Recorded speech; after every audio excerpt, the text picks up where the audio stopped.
안녕하세요. 이혼을 한 지 5년이 다 되어가는 30대 여자입니다. 사연을 듣다 보면 이상한 사람들이 많은데요. 오늘 소개해드릴 사연 역시 그런 제정신 아닌 사람들의 이야기입니다. 사람들이 이런 말들 하죠. 시누이 많은 집에 시집 가는 거 아니다라고요. 남편의 누나가 2명이 있다는 이야기를 들었을 때 그 말이 떠올랐지만 그냥 무시했었어요. 요즘 같은 세상에 시모도 아닌 시누이가 설마 시집살이를 시키겠어? 하며 안일하게 생각했던 것이죠. 물론 시누이뿐 아니라 시모도 함께 시집살이를 시킬 거라고 전혀 상상도 하지 못했기도 하고요. 왜냐하면 연애를 할 때나 신혼 초반까지만 해도 그들 역시 지극히 정상적인 사람들이었으니까요. 극성을 부리기보단 오히려 제 편을 들어주며 남편에게 무조건 잘하라고 하곤 했었죠. 그런데 임신 소식을 알리자마자 사람들이 180도 변해버리더라고요. 극성의 끝을 달리는 못 말리는 사람들로 말이에요. 가장 황당했던 사건은 바로 남편이 술만 먹었다 하면 자제가 안 돼서 일어난 일이었는데요. 연애를 할 때도 그렇고 신혼 초에는 술 자체를 입에도 대지 않던 사람이 제가 임신을 하고 난 후부터 가끔 술을 마시기 시작하더군요. 술을 마신 날은 무조건 만취가 된 상태로 들어왔고 그것도 모자라 외박까지 하더라고요. 다행히 외도 같은 것은 아니었습니다. 그저 술을 많이 먹어 술집에서 잠들어 경찰서에 가 있거나 대리를 불러 집 앞까지 와선 차에서 자고 있더라고요. 위험한 일이 일어난 것은 아니었지만 그쯤 되니 걱정이 될 수밖에 없더라고요. 워낙 세상이 험하기도 했고 맨정신도 아닌 사람이 무방비한 상태로 길거리를 배회할 것을 생각하니 아찔하더군요. 여보, 요즘에 무슨 일 있어? 무슨 술을 그렇게 마시고 다녀? 회사 생활 안 해본 사람처럼 왜 그래? 일 마치고 회사 사람들이랑 술도 한잔하고 해야 친분도 돈독해지고 일할 때 도움 구하기도 편한 거 잘 알잖아. 회사 입사한 지가 6년 차인데 이제와 다시 쌓을 친분이 있다니 변명이 참 진부하더군요. 거기서부터 따지고 싶었지만 싸우고 싶은 마음은 전혀 없었기에 될 수 있으면 좋은 말로 남편을 설득하려고 했습니다. 친분 다지는 것도 좋은데 좀 적당히 먹었으면 좋겠어. 필름 끊길 때까지 마셔서 차에서 잠든 적도 많고 경찰서까지 갔었잖아. 몸도 몸인데 그러다 위험한 일 생길까봐 걱정돼서 그래. 요즘 세상이 많이 험하잖아. 걱정도 팔자다. 이때까지 술 먹고 필름 끊겼어도 그런 위험한 일 생긴 적 없었으니까 걱정하지 마. 그래도 이때까진 아무 일 없었어도 앞으로는 어떻게 될지 모르는 거니까 조금만 줄여주면 안 돼? 아, 진짜 그런 일 없다니까. 그렇지 않아도 피곤해 죽겠는데 왜 안 하던 잔소리를 해? 그냥 하던 대로 가만히 있어. 어울리지도 않는 잔소리 좀 하지 말고 말이야. 아이씨, 생각해서 일찍 들어왔더니 괜한 짓을 했네. 나 나갔다 올 테니까 기다리지 말고 빨리 자. 지금 이 시간에 나간다고? 지금 9시가 넘었어. 지금 나가서 언제 들어오려고 그래? 그리고 모처럼 오늘 일찍 들어와 놓고선 이대로 나가는 게 어딨어. 모처럼 일찍 들어왔는데 잔소리만 한 사람이 누군데? 그러게, 사람이 일찍 들어와주면 고마운 마음으로 뒷바라지나 잘할 것이지. 당신이 이런 식으로 구니까 내가 다시 나가는 거야. 적반하장도 유분수라고 화낼 사람이 누군데? 좋은 말로 타일렀더니 도리어 화를 내고 나가버리더군요. 그것만 해도 화가 나는데 다음날 시모와 첫째 시누이가 집으로 찾아왔더라고요. 남편이 무슨 말을 어떻게 전한 것인지 성이 잔뜩 난 소 2마리가 집 안으로 들어오는 것만 같았죠. 너 우리 아들한테 쓸데없는 잔소리 했다고 하던데 그게 사실이야? 잔소리까진 아닌데 조금 타이르긴 했어요. 뭐? 올케 진짜 어이없다.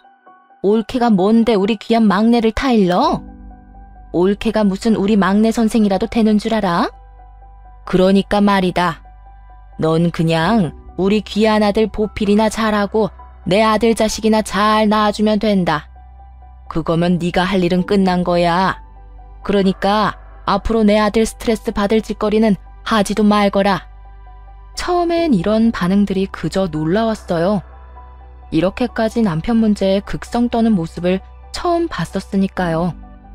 그런데 두 사람의 극성이 길어지면 길어질수록 점차 화가 나더라고요. 저라고 입이 없어 가만히 있는 것도 아니었고 할 말을 다 하자면 두 사람보다 하고픈 말은 더욱 많았으니까요.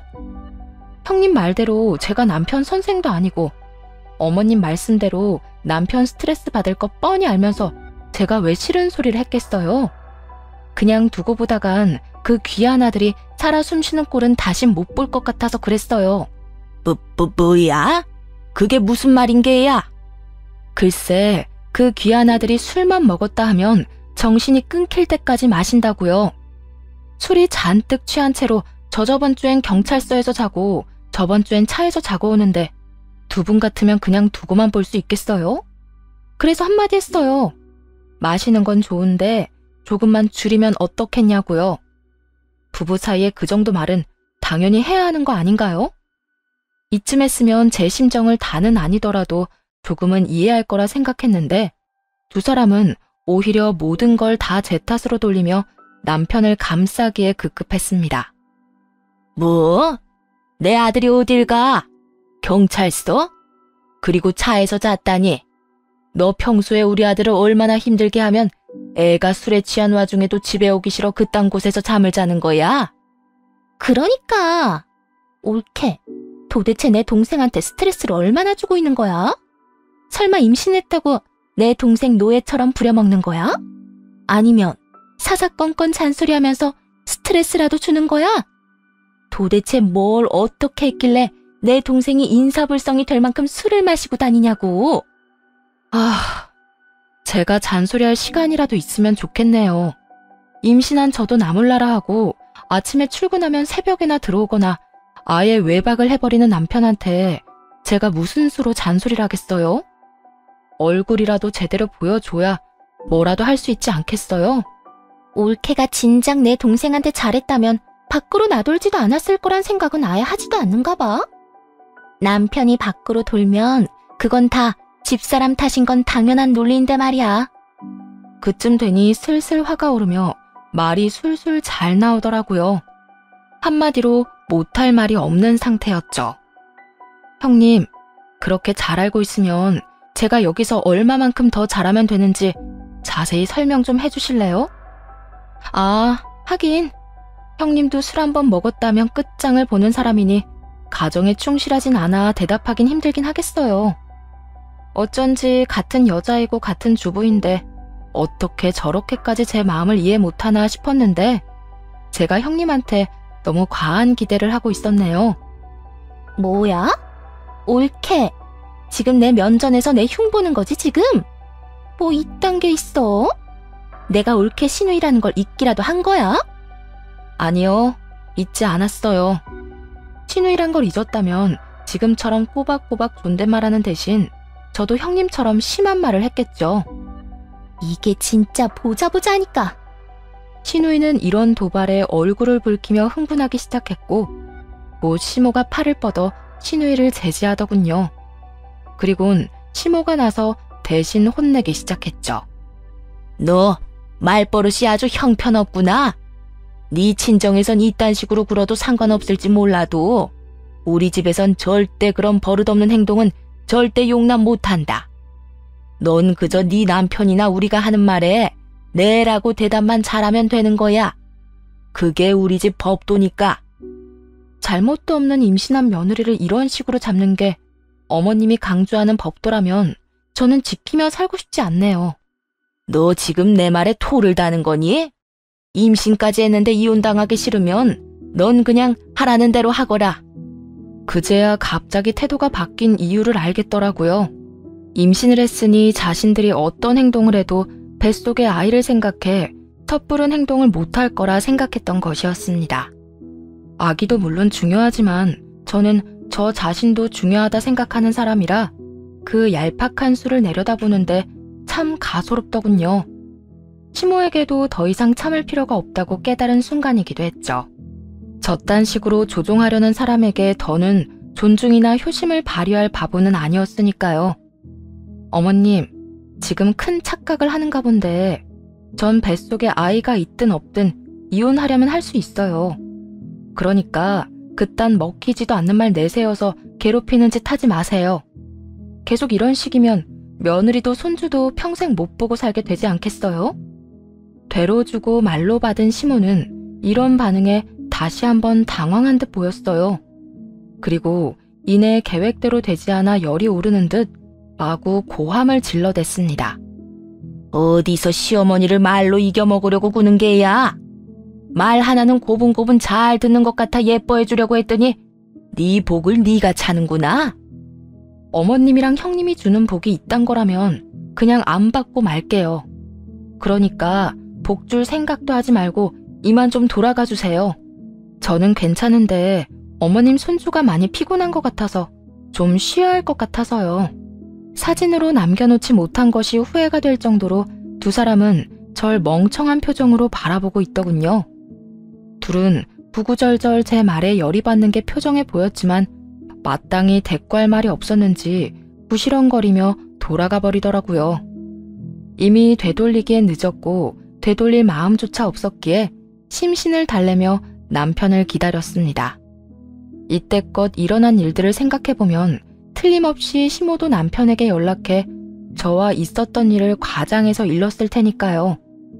아니나 다를까 남편은 화가 나 불타는 고구마가 되어 들어오더군요. 오늘 우리 엄마랑 누나 내쫓았다는 게 사실이야? 정확히는 돌아가라고 말만 했지 직접 내쫓지는 않았어. 그러니까 언성 높이지 말고 차분하게 이야기해. 귀 아프니까. 지금 내가 고함을 안 지르게 생겼어? 당신이 뭔데 우리 엄마랑 누나한테 가라고 해? 여긴 내가 사는 집이야. 우리 식구들은 언제든 오고 싶을 때 오고 가고 싶을 때 갈 수 있는 그런 곳이라고. 당신만 사는 집 아니고 나도 사는 집이지. 우리가 함께 사는 집에 당신이랑 시댁 식구들이 오는 건 상관없지만 그건 내 허락이 있을 때 가능한 일이야. 그러니까 앞으로 오늘처럼 기분 내키는 대로 찾아온 일은 없도록 해달라고 전해. 예상치 못한 반응이었는지 남편은 당황해서 아무 말도 못하더군요. 한땐 시댁 식구들과 잘 지내보려 노력했던 제 모습과 달라도 너무 다른 모습이었기에 더욱 당황한 듯했죠. 당신 진짜 뭐 잘못 먹었어? 우리 가족들이랑 잘 지내려고 그렇게 노력했던 사람이 갑자기 왜 이렇게 변한 거야? 몰라서 물어? 당신네 식구들이 나한테 그런 식으로 구는데 내가 왜 잘 지내려고 노력하겠어? 어머님이나 형님들이 나한테 예의 안 지키고 막말하면 나도 참지 않고 할 말 다 할 거니까 그런 줄 알아. 당신이 안 참으면 어떻게 할 건데? 뭐, 또 우리 가족들 내쫓기라도 하겠다는 거야? 한 번이 어렵지 두 번째는 좀 더 쉽지 않겠어? 그러니까 당신 엄마나 누나가 이 집에서 쫓겨나는 일 다시 보기 싫으면 우리 사이에 있었던 일 위주할 고주할 시댁에 다 고해 바치지 마. 알겠어? 남편은 대답 대신 혼잣말로 질책하는 말을 쏟아냈지만 더는 상대하고 싶지도 않아 방으로 들어와 버렸습니다. 그 후 남편과의 사이는 점점 더 멀어지는 것이 느껴졌고 입덧까지 시작해 힘든 시기를 보내게 되었죠. 제 입으로 들어가는 음식 냄새는 물론이고 남편을 먹이려 만드는 음식 냄새도 역겨워서 주방 근처엔 얼씬도 못하겠더라고요. 특히나 밥 냄새가 얼마나 역한지. 본의 아니게 남편은 집에서 밥상 구경도 못하는 상황이 되었죠. 자기 피출 때문에 일어난 자연스러운 일이니 남편도 그 정도는 이해하겠거니 했는데 며칠 뒤 시모가 짐까지 싸서 왔더라고요. 남편이 또 시모에게 하소연을 한 것이었죠. 세상에, 너 혼자 임신하는 것도 아니고 너처럼 유난 떠는 애는 또 없을 거다. 아무리 입덧이 심하다고 해도 남편 밥까지 굶기는 애가 어디 있니? 그러다 귀한 내 아들 몸이라도 상하면 네가 책임질 거니? 유난이 아니라 입덧이 심한 걸 제가 어떻게 하겠어요? 그리고 어머님 귀한 아들은 제가 변기통을 붙잡고 살든 말든 밖에서 끼니 잘 해결하고 다니니까 그런 걱정은 안 하셔도 될 것 같은데요. 그거야 네 생각이지. 난 내 아들이 바깥 음식만 먹고 사는 꼴 절대 못 봐. 앞으로 내가 이 집에 있으면서 내 아들 밥 해줄 거니까 그런 줄 알아라. 본인의 할 말만 끝낸 시모는 무작정 밀고 들어와서는 작은 방에서 짐을 풀기 시작했고 전 남편을 안방으로 데리고 왔죠. 이제 어떻게 할 거야? 내가 말했지? 우리 집에서 일어나는 일 당신 엄마한테 다 말하지 말라고. 그렇지 않아도 몸도 마음도 힘든데 어머님이랑 어떻게 같이 지내? 뭘 그렇게 부정적으로만 생각하냐? 좋은 쪽으로 생각도 좀 해라. 당신 이따 심해서 아무것도 못하는데 우리 엄마가 저렇게 와서 밥도 해주고 집안일도 해주면 서로 좋은 거 아니야? 이왕 이렇게 된 거 좋게 생각해. 입장 바꿔서 생각해봐. 당신 같으면 우리 엄마가 나 돌봐준다고 우리 집에 와서 살림 살아주면 당신은 안 불편하겠냐고. 나는 고마울 것 같은데. 그러니까 당신도 그냥 고맙게 생각하고 한동안만 이렇게 지내. 나 밖에서 먹는 음식 지겹단 말이야. 당신 생각만 하지 말고 내 생각도 좀 하라고. 자기 생각만 하는 인간이 저딴 말을 하니 기가 막혔지만 일단 두고 보기로 했습니다. 더는 싸울 힘이 없기도 했고 쫓아내기에도 너무 늦은 시간이었으니까요. 그런데 시모는 바로 다음 날부터 이런 결정을 후회하게 만들더군요. 새벽 4시부터 일어나 남편이 좋아한다며 청국장, 된장찌개, 신김치찜 등등 냄새가 강한 음식만 만들기 시작하는데 보문이 따로 없더라고요. 어머님, 저 입덧 심한 거 뻔히 알면서 꼭 이런 냄새나는 음식을 새벽부터 해야 해요. 냄새도 안 빠져서 하루 종일 고문이라고요. 우리 아들이 좋아하는 음식 좀 해주겠다는데 내가 네 허락까지 맡아야 해? 정 힘들면 숨을 작게 쉬면 되지 않니? 아니다. 차라리 휴지로 코를 막고 있거라. 그러면 되겠네. 지금 그걸 말이라고 하세요? 어머님이 아들 생각해서 음식하는 거 이해 못하는 건 아닌데 자극적인 향이 나는 음식만 좀 피해주세요. 어려운 부탁도 아니잖아요. 싫다. 난 네가 뭐라고 하든 내 아들이 좋아하고 내가 좋아하는 음식 계속 만들 거니까 그런 줄 알고 네가 견디거라. 고마운 줄 알아. 처음 여기 올 때까지만 해도 다 너한테 시키려고 했는데 네가 한 음식이 우리 입맛에 맞을 것 같지도 않아서 꾹 참고 내가 직접 하는 거니까. 어찌나 뻔뻔하게 나오는지 말로는 내쫓는 것도 불가능해 보이더라고요. 그래서 친정엄마를 집으로 불렀네요. 서로 불편하게 한번 지내보자는 맞불 작전이었죠. 사정을 들은 엄마는 한 걸음에 집으로 짐을 싸서 오셨고 시모와 남편은 꽤나 당황한 듯 보였어요. 우리 엄마도 있는데 장모님까지 부르면 어떡해. 임신한 건 난데 어머님이 당신만 챙기길래 나도 챙김받고 싶어서 우리 엄마 불렀어. 당신 말처럼 살림도 살아주고 서로 좋잖아? 그리고 언제는 우리 엄마가 도와주면 고맙다고 했던 사람이 누군데 이제 와서 오는 소리래? 그땐 당신이 진짜 장모님을 부를 거란 생각을 못했으니까 그렇지. 하여튼 나랑 우리 엄마 불편하니까 장모님 당장 돌아가시라고 해. 삼아, 나도 어머님 때문에 새벽부터 토하는 게 일이라도 가라는 말 안 하고 꾹 참고 있잖아.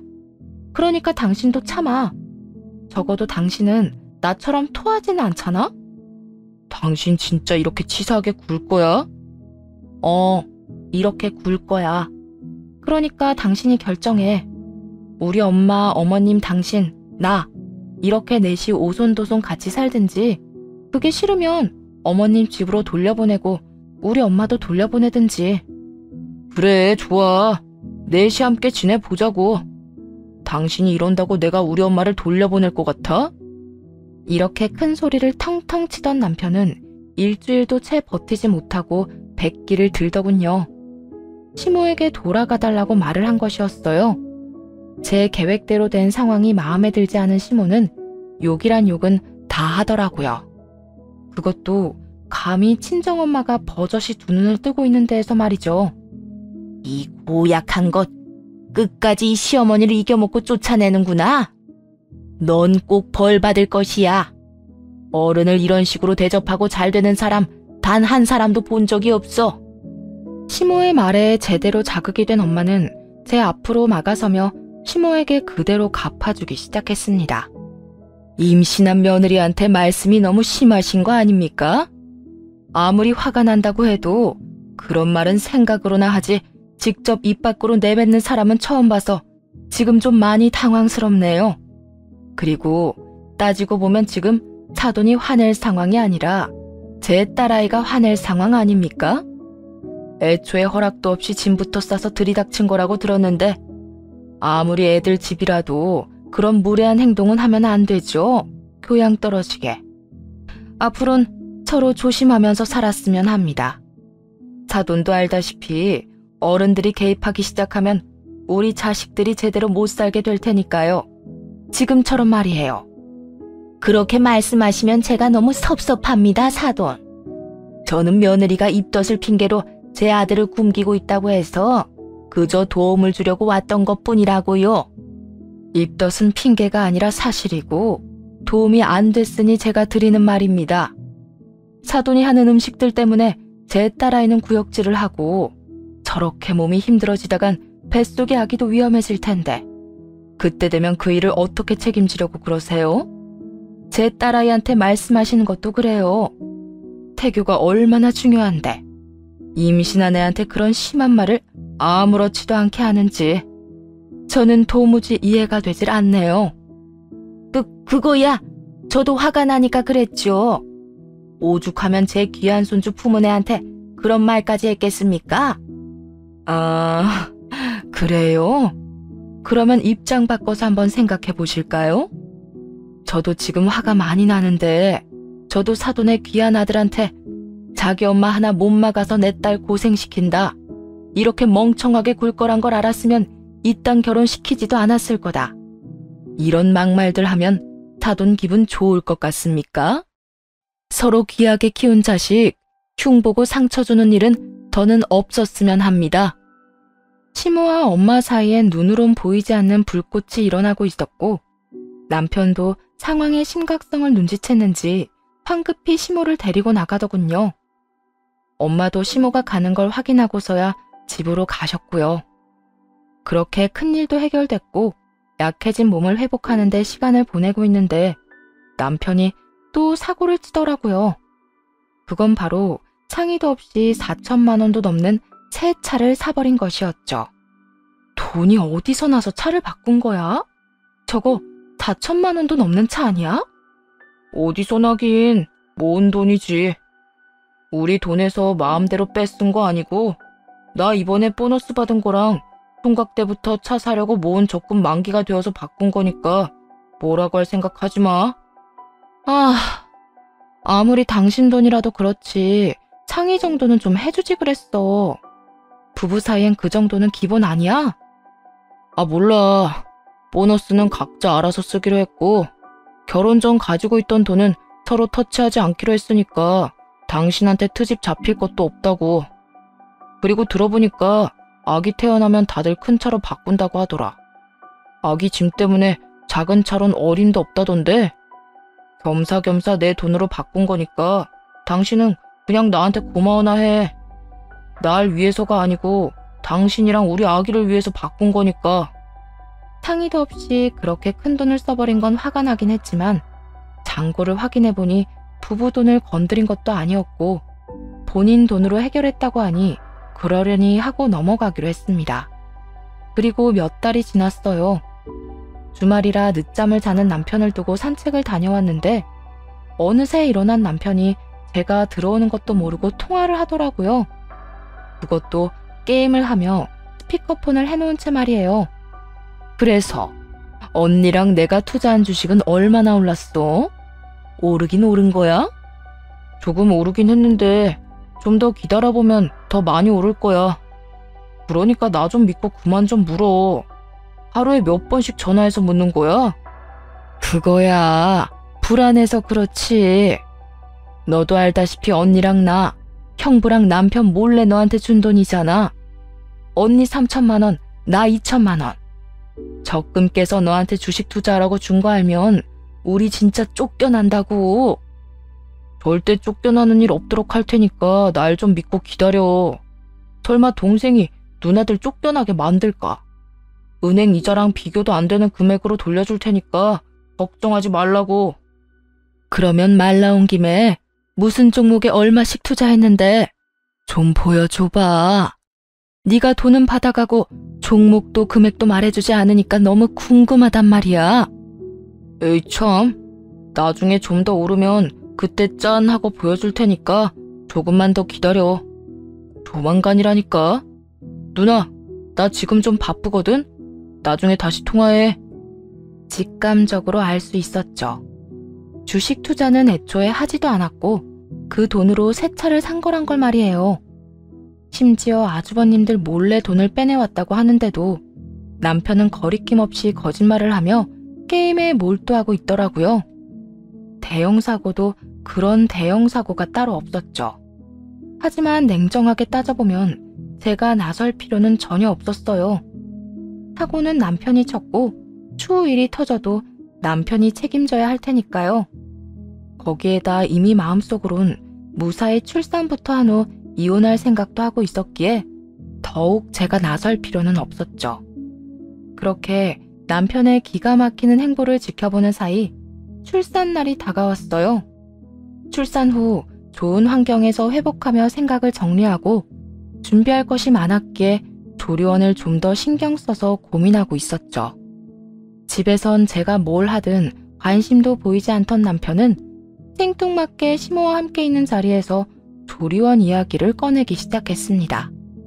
정확히는 조리원 비용 이야기를 말이에요. 당신 요즘 조리원 알아보고 있는 것 같던데 그건 당신이 다 알아서 해. 난 조리원 비용 분담할 생각은 전혀 없으니까 말이야. 어차피 받을 생각도 없었는데 저런 식으로 말하니 오기가 생기더라고요. 더군다나 하필 시모가 있는 자리에서 저딴 이야기를 하는 저희가 눈에 훤해 더욱 화가 치밀어 올랐어요. 그런 게 어딨어?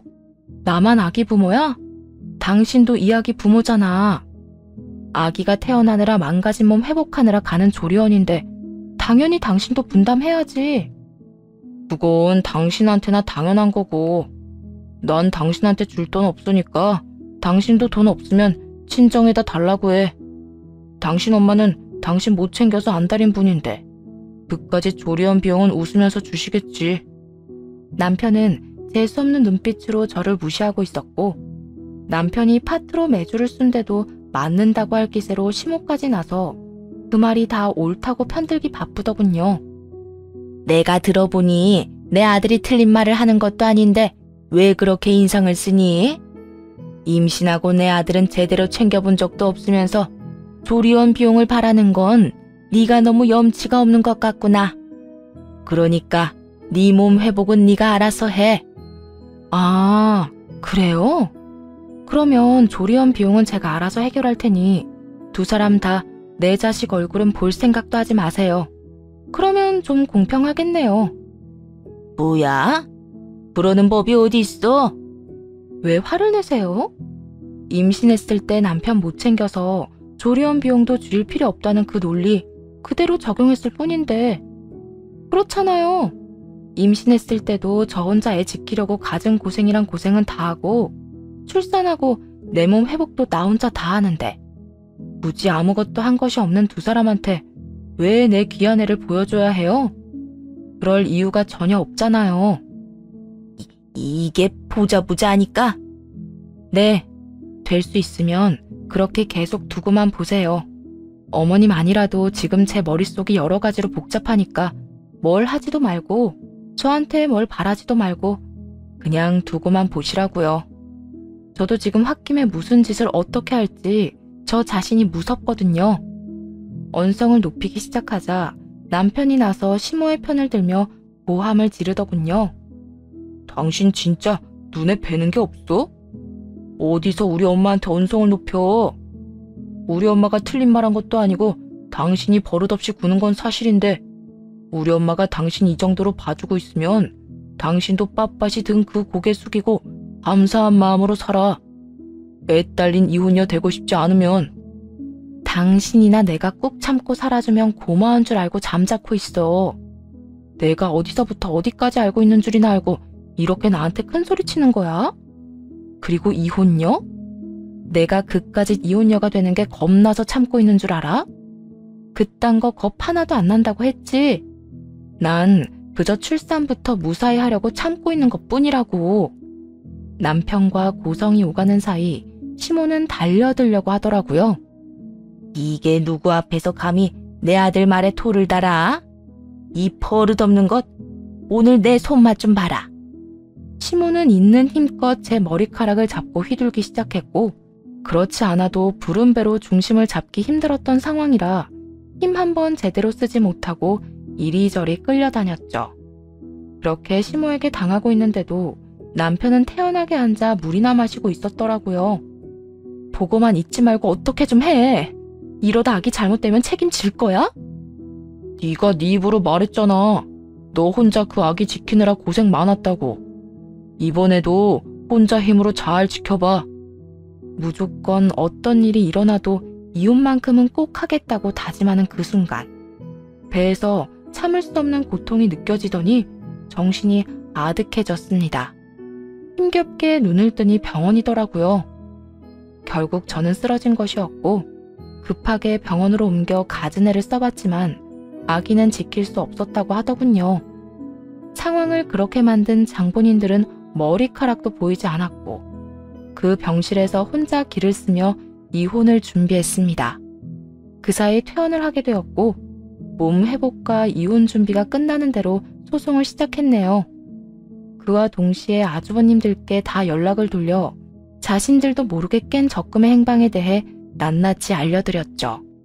적금을 몰래 깼다는 것도 충격을 받은 듯 했는데 그 돈이 남편에게 흘러들어가 남편이 타고 다니는 차를 구매하는 데 썼다는 대목을 전해줄 땐 거의 목덜미 잡고 넘어가기 직전이더군요. 혹시나 시누이들이 거짓말로 상황을 모면할 수도 없게끔 남편과 시누이들이 나눈 카톡 그리고 남편의 차 사진까지 다 보내버렸습니다. 복수의 시작치곤 통쾌한 흐름이었죠. 시누이들은 나란히 아주버님의 질책을 받게 되었고 시누이들은 남편을, 아주버님은 저를 불러다 같이 한자리에 모이게 됐습니다. 일종의 사건의 진실을 파헤치기 위한 자리였죠. 올케가 내 남편한테 한 말이 다 사실이야? 내 동생이 우리가 준 돈으로 주식 투자 안 하고 차 샀다는 말 다 사실이냐고? 그게 그렇게 궁금하면 옆에 눈치 살피느라 바쁜 동생한테 직접 물어보세요. 애먼 사람 추궁하지 말고. 너 입만 다물고 있지 말고 무슨 말이라도 해봐. 정말 올케 말이 다 사실이야? 우리 돈으로 네 차 산 거 맞냐고? 뭘 물어봐. 야, 휴대전화 꺼내. 주식 어플 있을 거 아니야? 그거 보여줘. 당장. 두 사람은 남편을 매섭게 몰아붙였고 결국 남편은 자신의 입으로 실토를 하더라고요. 그게 다 사실이야. 주식 투자한 게 아니라 차 샀어. 미안해. 남편의 말이 끝나자마자 그곳은 아수라장이 되었습니다.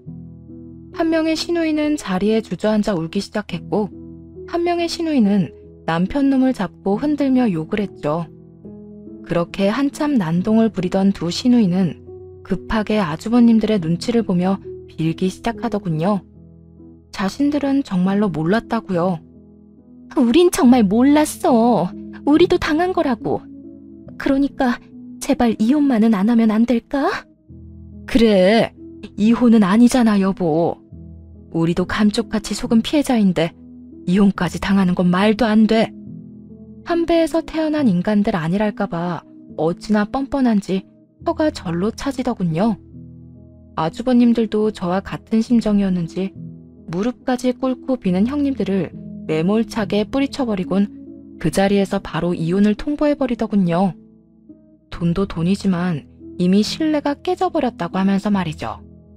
그렇게 한바탕 난리가 난 후 남편 놈은 시누이들의 연락을 다 무시한 듯 했어요.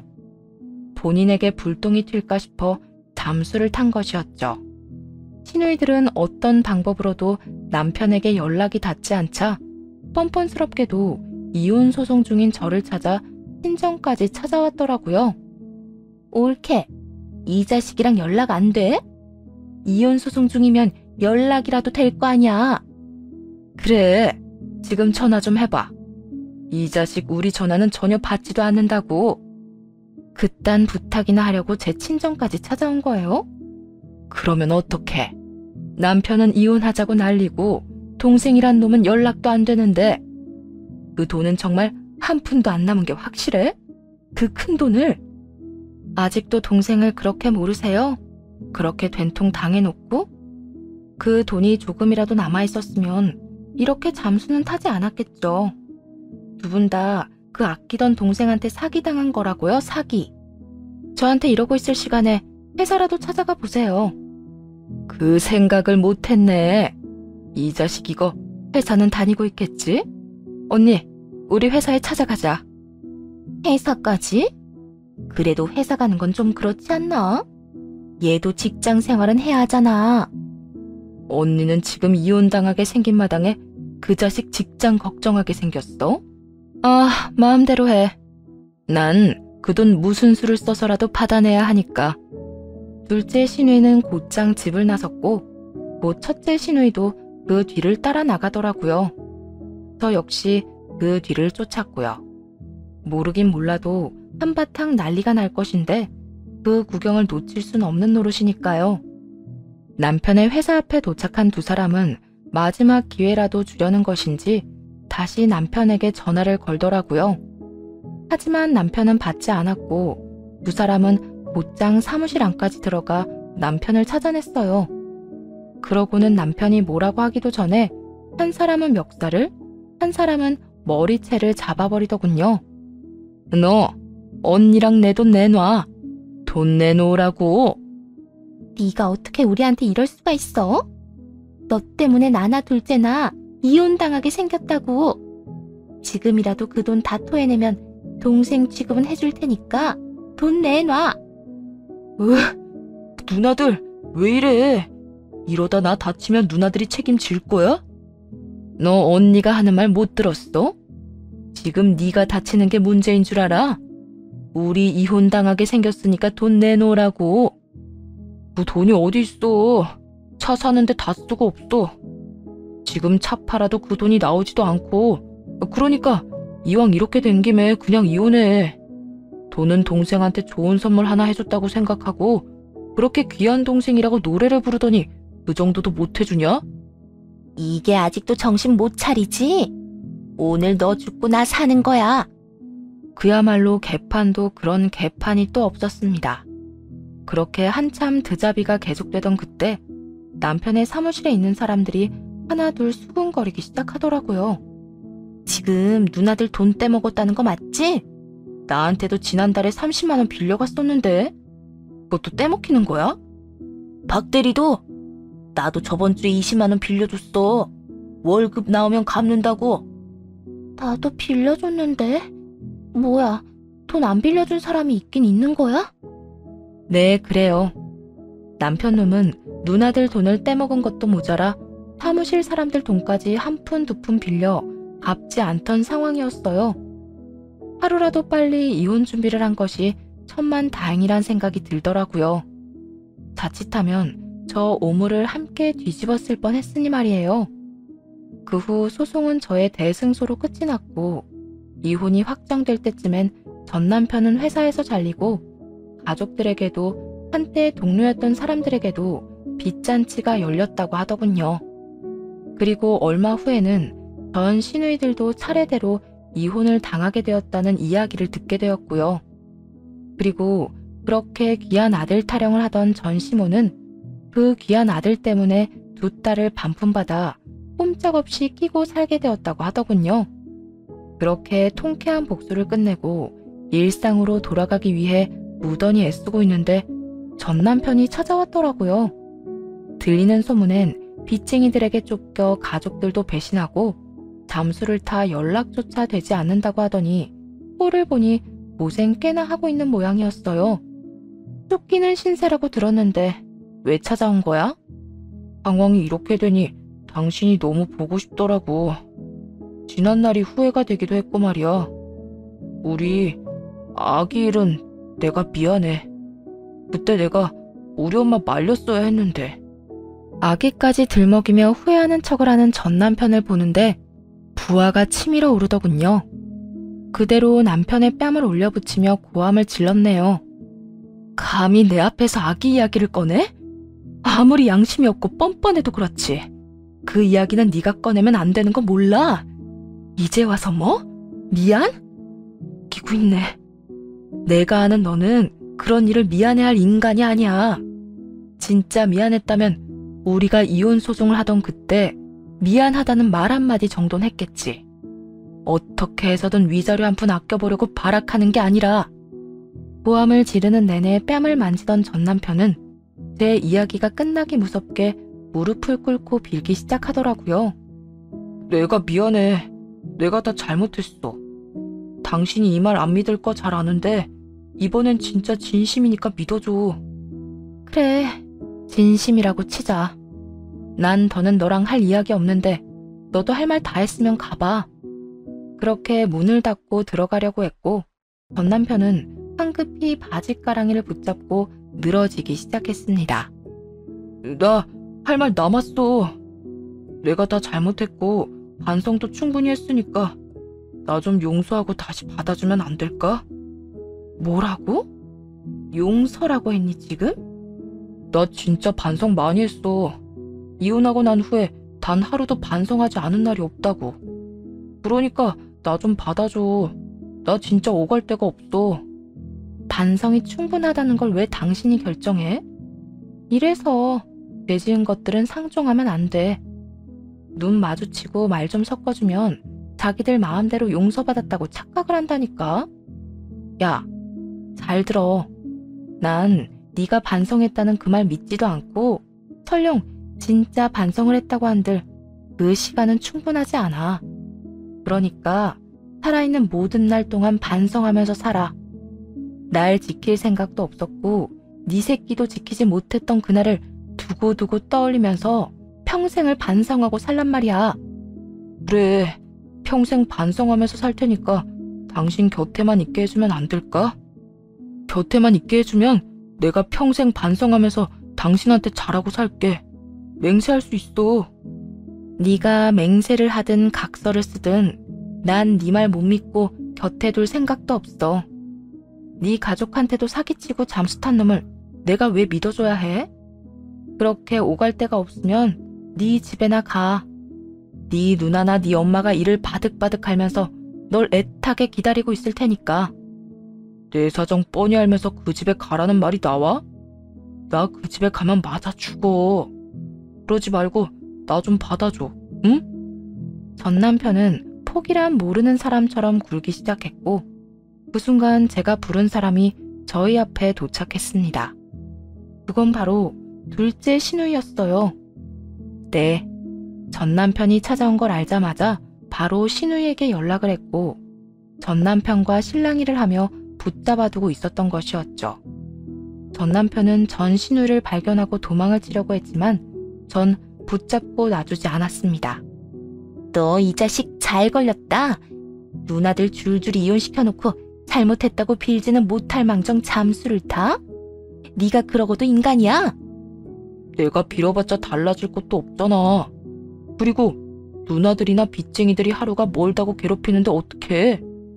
그대로 있으면 잡아먹히게 생겼는데. 이 자식이 그래도 뚫린 입이다 이거지? 우리 너 때문에 이혼당한 것도 모자라 위자료 낸다고 빚까지 냈어. 다 네 탓이니까 네가 다 갚아. 뭐라도 해서 네가 다 갚으라고. 누나들 때문에 회사까지 잘렸는데 무슨 수로 갚아. 난 못 갚아주니까 누나들이 알아서 해. 자기의 일은 스스로 하자. 몰라? 이토록 전 남편은 뻔뻔함의 극치를 달리고 있었고 전 시누이도 무언가 결심한 듯 전 남편의 머리채를 잡아 끌며 이렇게 말하더군요. 너 도저히 안 되겠다. 경찰서 가. 가서 이야기해.